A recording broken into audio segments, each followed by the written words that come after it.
What's going on, everybody? This is Corbin with the Everything About Mortgage show, and today I'm going to show you our latest acquisition. We're going to run the numbers on it. We're going to show you how you can do this yourself. I'm going to show you how we're using creative financing to buy this property and turn it into a cash flowing rental, and how it's actually going to help this whole neighborhood, because around us are really nice properties.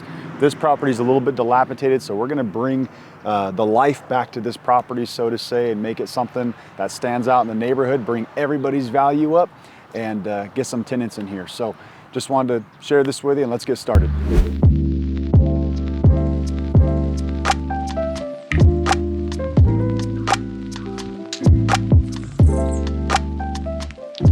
So first off, as a beginning investor, you may be looking at trying to buy a new property, or maybe you're trying to buy a dilapidated property. So I'm going to tell you a little bit about how I acquired this property. Now, first off, you guys know I'm a loan officer in the industry, so being in the real estate industry does give me a little bit of a leg up in the fact that I have made a lot of connections and relationships over the last 5 to 6 years that I started doing mortgages. So that's actually how I acquired this property, just by creating really good relationships and just a couple buddies over time. They became big wholesalers, big investors here in town, and they actually referred this property to me and let me take a look at it to see if I wanted to buy it. And with how the numbers are, I decided, yes, I'm gonna buy this property. So you saw the walkthrough of the single family residence. Behind me here, you have what's gonna be the accessory dwelling unit. When I'm looking at these properties, I'm only looking to hold personally. I do not care about flipping a property, at least at this time. I'm just looking for long-term passive income, the tax benefits that you get with properties, and what this is gonna do for me 10 to 15 years down the road. And the way this property actually worked with the cash flow is the ability to have this accessory dwelling unit here. Now, it looks pretty small right here, but there's a whole garage on the back side.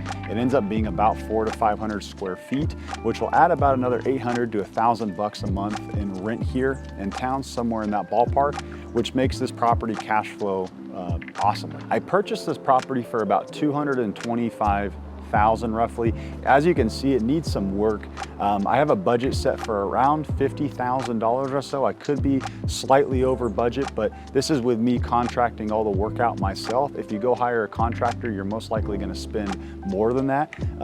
With you doing your own contracting and hiring the people individually, you're going to actually get a better return as far as what you're paying. This property should appraise anywhere from $350 to $370, and I verified this because I'm in the mortgage industry and I have connections with appraisers. I just kind of reached out and asked them what they thought this property would be worth, and I got a couple different opinions, and they told me that it would be somewhere in the ballpark of $350 to $370 with the conversions that I'm doing on this property. So that's a rough idea of purchasing the property. This is the definition of finding a wedge deal, finding a property below market, doing the rehab to it, and it being worth way more. So not only am I walking into this property with cash flow, I'm walking into this property with a grip of equity that over time is just going to keep appreciating, and we can use a lot of that for tax benefits. So now let's get into the lending piece of this. How did I get the money for this property? Again, boils down to just creating good relationships in the industry. I would recommend you go to a lot of your local investor meetups,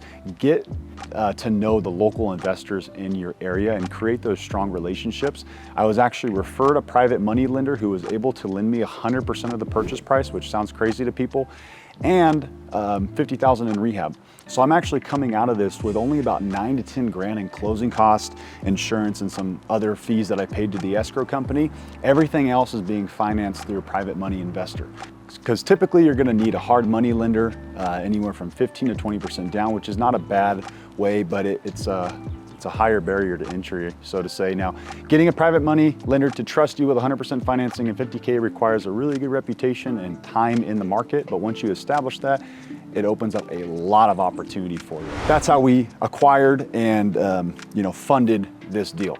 My exit plan, what I'm planning on doing with this property is I'm gonna change this property into a rental.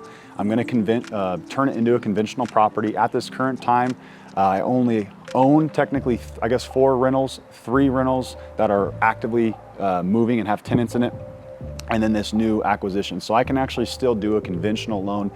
There's Fannie Mae guidelines in place that show that you can only have 10 conventional loans or 10 investments at one time, and then you have to go to more creative financing or non-QM products. So my exit plan with this is to finish up the rehab, get it fully done, get this house cherry brand new, raise the value of the whole neighborhood, make everything nice and the neighbors proud of what this home is, and then turn it into a conventional home, leveraging my money with debt, because this is the best way to grow wealth. Leverage your money with real estate debt, put a tenant in the property, get the depreciation, get the other tax benefits, and then have a long-term rental that pays you for the rest of your life, right? If you want to keep it forever, or you can keep it for 5, 10, 15 years, and then you can sell it at the appreciated value, because as we know, real estate appreciates over time. Now it's funny because I talk a lot about mortgages, but it seems like this is what people are more interested in. So I wanted to give you a look into what this actually looks like, and from a mortgage point of view, how we look at it.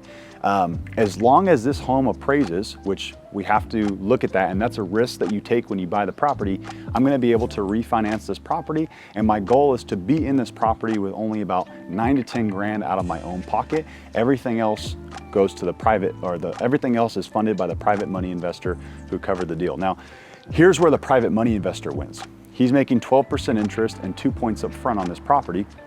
So he's making a great percentage return on this property. And my idea is I'm probably gonna have this property done in anywhere from 2 to 3 months, maybe sooner than that, and fully exited. So he's making 2 points up front, he's making 12% interest, and I think with this agreement, we actually have a 3-month prepayment penalty. So if I pay it off before 3 months, he is guaranteed that 3 months worth of 12% interest.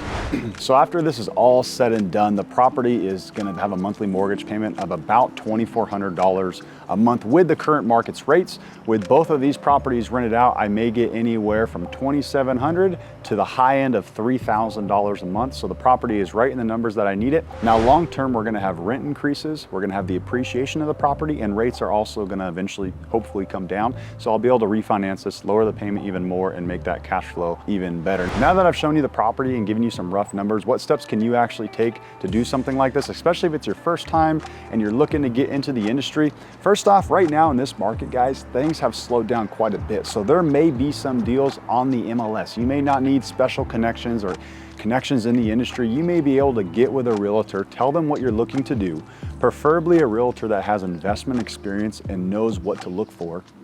And you can get with that realtor and tell them, hey, I'm looking for a property that's maybe a little bit outdated, maybe a little bit dilapidated, right? Something of that sort. And I'm looking to buy a rental property and do some investing. They may be able to locate something on the MLS that's been showing on the market for a while, save up a little bit of cash, maybe somewhere between 15 to 20% down.